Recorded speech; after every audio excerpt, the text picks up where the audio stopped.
Trump stands ready to take its place alongside the great classics of Europe. But unlike those European races, this event has no history. It's creating its own history as we speak. And the man who has put his name on the event is Donald Trump.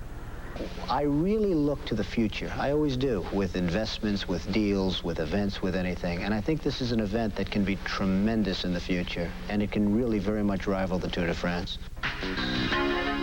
There have been races in America, but they've been primarily a mix of criteriums and crowd-pleasing events. The European races, mostly long, point-to-point road races, and time trials, the race of truth.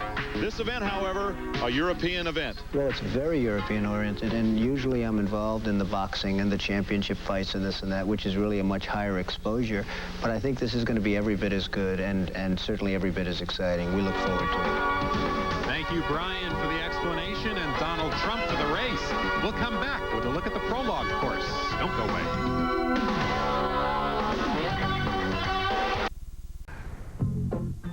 Most people know why this man is too famous.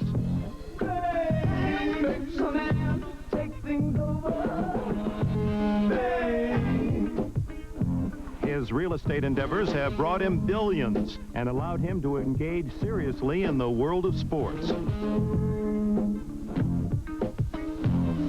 And from his New York roots, Trump has even gone Hollywood. I need $6 million, and I need it yesterday. Well, it's not for me to ask why, but if you feel it's that important and you need it that quickly, I'll give you $6 million for your apartment, and I'll sell your apartment, Maxie, and anything that I get over the $6 million, I'll give to you as soon as I sell it. I love you. I can't believe you're doing... Thank you. So while some of us think about buying a bike, Donald Trump has bought a bike race. We caught up with him at the Capitol building in Albany, New York. Why not the Tour de USA or Tour de New England? Why not just drop the name Trump? The problem is you wouldn't be here doing an interview right now. That's the problem. And we've gone over it, and I would have almost preferred if we could have done without. And somehow now it's been almost received beautifully. It's just been so successful and so nice, and the coverage has been so fantastic. A lot of the races came actually because of the name. So the name has been a plus, and again, I wanted to be successful because that's important for the name. Let's look ahead. 10 years from now, where do you feel the Tour de Trump will be?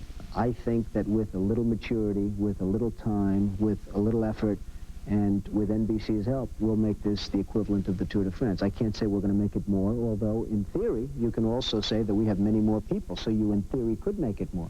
But I would like to make this the equivalent of the Tour de France.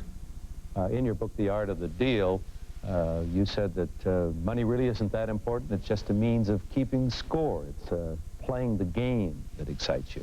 I love the game. I like the money, and the money is certainly a method of keeping score.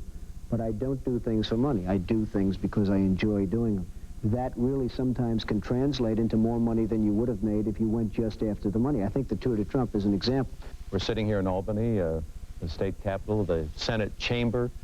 10 years from now, do you see Donald Trump in politics?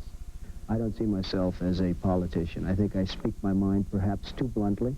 I like to tell the truth. I'm not sure that a great politician can always tell the truth. I do like to tell the truth. I like to say what should be done and when it should be done, and I'm not sure that a politician's allowed to do that and get elected. And that's unfortunate. It's very unfortunate for the country, I can tell you that. Now a tough one.